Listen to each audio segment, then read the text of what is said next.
Porque quando a gente assiste um jogo em campeonatos europeus pela TV, a gente tem a real sensação de que o futebol que a gente joga aqui no Brasil é bem diferente do jogado na Europa. Não é só sensação, é realidade. Eu vou mostrar isso para vocês numa pesquisa que saiu recentemente de um estudo feito pela CS. Aguenta aí que eu já volto com a pesquisa. E aí, pitaqueiro, bem-vindo a mais um vídeo aqui no canal. É isso mesmo, vamos falar dessa diferença que existe no futebol praticado aqui no Brasil e o que a gente acompanha pelas TVs lá nas ligas europeias.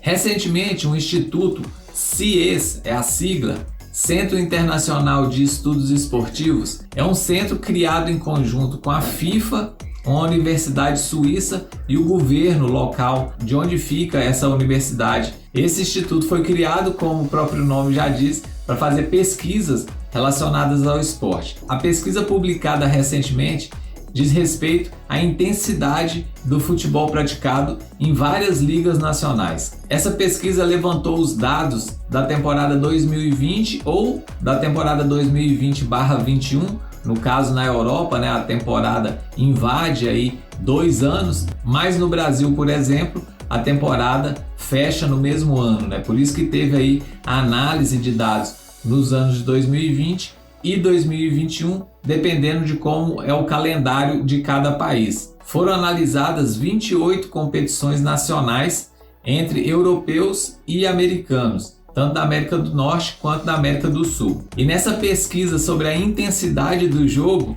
o Brasil, entre 28 países analisados, entre 28 ligas analisadas, a Liga Brasileira, o Brasileirão, ficou na 26ª posição, ou seja, à frente só de 2 países.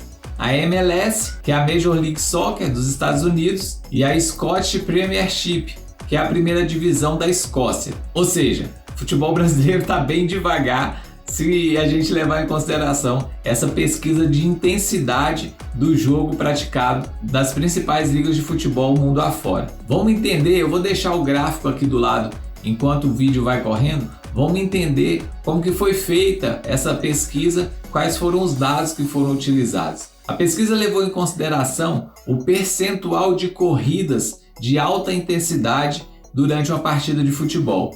O que é considerado uma corrida de alta intensidade? É uma corrida acima de 19,8 km por hora. Então, durante todas as partidas de uma determinada liga, de um determinado campeonato, foi levado em consideração o percentual dessas corridas de alta intensidade. De acordo com esse percentual, foi ranqueado então as ligas mundo afora para saber qual liga tem mais intensidade durante todas as partidas e quais ligas são as menos intensas. Foi assim que funcionou essa pesquisa. Eu vou deixar o link da pesquisa aqui na descrição do vídeo, porque lá nessa pesquisa você consegue também filtrar por outros dados. Por exemplo, você consegue ver a média de distância percorrida em cada campeonato. Dá para você ter então várias óticas aí em cima desses dados, beleza? Vou deixar o link aqui na descrição do vídeo, se você tiver o interesse aí de dar uma olhada mais a fundo nesses dados. Aqui a gente vai pontuar só a questão da intensidade. Nessa lista então, nesses dados levantados, o Brasil, como eu disse, ficou na 26ª posição, só ali no finalzinho da tabela, só duas ligas atrás da gente, atrás do Brasileirão.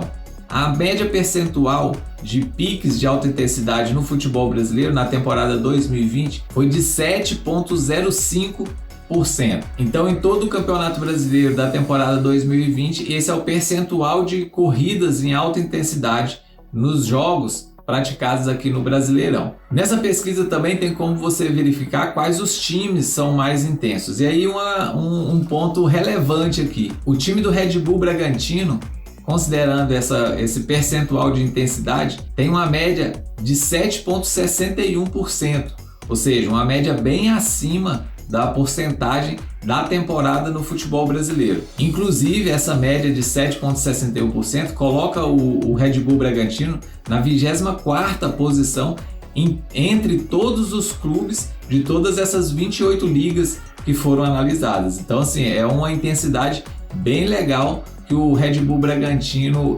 acabou tendo na temporada 2020. O time com a pior intensidade no Brasileirão 2020 foi o Goiás, que inclusive acabou rebaixado nessa temporada, né, nesse Campeonato Brasileiro. Se todos os clubes brasileiros tivessem aí essa média de intensidade que o Red Bull Bragantino teve, de 7,61, o Brasileirão estaria ali entre a quarta e quinta posição nessa lista aí, nesse ranking de intensidade dessa pesquisa que foi divulgada. Com isso, dá para a gente perceber como o Bragantino teve uma intensidade bem mais alta em relação à média dos times brasileiros. A liga com mais intensidade, acho que não é surpresa para ninguém, a Premier League.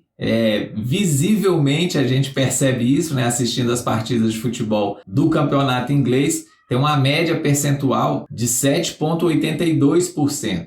Das ligas mais famosas, dá para se destacar aí também a Liga Espanhola, né, a La Liga, na terceira posição, a Série A, o campeonato italiano, na nona posição, o campeonato português na 11ª posição, aí, uma posição bem interessante entre as ligas que a gente tem mais acesso aqui no Brasil. E a Liga Argentina, nossa vizinha aqui do lado, na 13ª posição, ou seja, bem à frente do Brasileirão.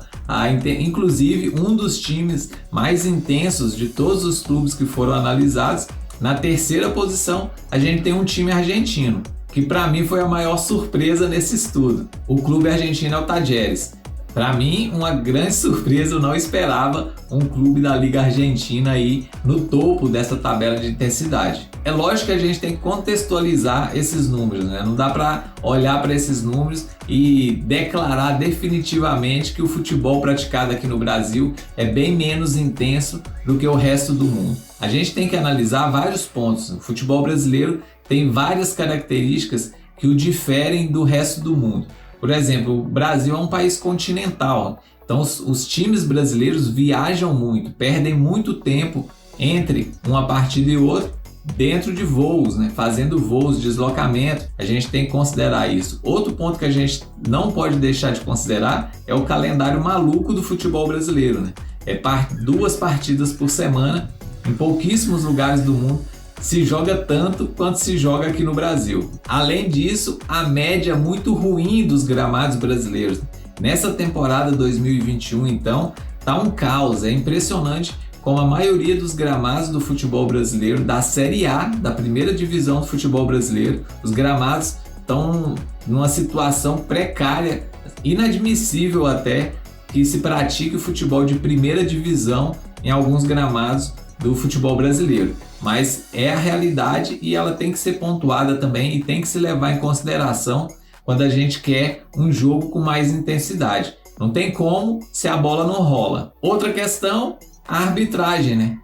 A arbitragem sul-americana e principalmente a arbitragem brasileira marca muita faltinha, né? Então o jogo não flui. Na grande maioria das partidas, o jogo não tem uma fluência, não tem como ter intensidade num jogo que é muito picotado, tem faltinha o tempo inteiro. Lógico que a gente tem que considerar também a visão dos técnicos brasileiros, a capacidade do jogador brasileiro de entender algumas variações táticas também e conseguir colocar em prática. Tudo isso a gente tem que levar em consideração para analisar aí esse número, essa média, esse percentual tão baixo em relação às outras ligas mundiais. E se a gente quer que isso mude, a CBF tem que abrir o olho para esses dados e começar a atacar esses pontos, né? Alguns deles, ao meu ver, são de fácil resolução, né? Qualidade do gramado, a gente é muito necessário que a CBF se atente para isso.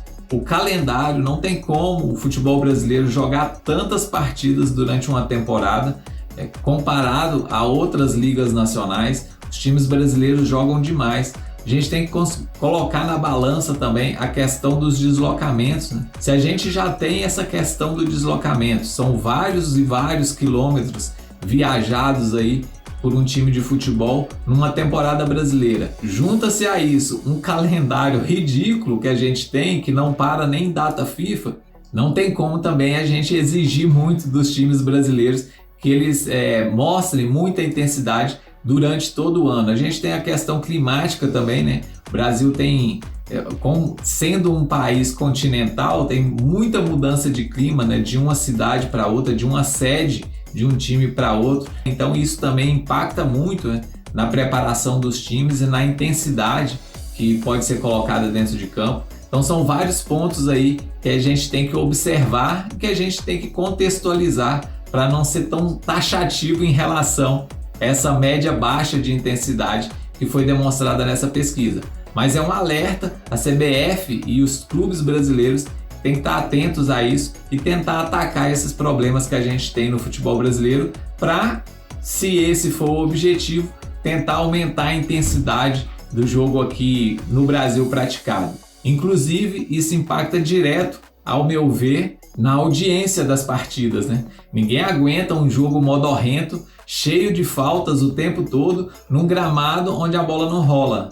Não é atrativo, nem um pouco atrativo, isso não segura audiência nenhuma. Enquanto isso, a concorrência, os campeonatos que são transmitidos lá da Europa, aqui pelas TVs, no Brasil, a concorrência chega a ser desleal, né? A qualidade do espetáculo é muito mais atrativa, muito mais convidativa. Então o futebol brasileiro tem que estar atento a isso, abrir os olhos para esses detalhes e atacá-los para a gente tentar melhorar um pouco a intensidade e o nível do futebol jogado aqui no Brasil. É isso, pesquisa bem interessante. Você também tem essa percepção de que o jogo praticado aqui no Brasil é bem mais lento do que a gente costuma ver nos campeonatos europeus pela TV? É isso, pessoal, mais um vídeo aqui no nosso canal. Não esquece de se inscrever, dá um joinha aqui nesse vídeo, isso é muito importante pra gente. Se inscreve no canal, ativa as notificações, porque aí você não perde nenhum conteúdo. Dá uma força aqui pro canal, estamos correndo aí em busca dos nossos primeiros 500 inscritos, beleza? Um abraço para todo mundo, até o próximo vídeo e aquele recado de sempre. Se o juizão apitou, tá apitado, então levanta a cabeça, bola pra frente, segue o jogo. Bom futebol e até o próximo vídeo. Valeu!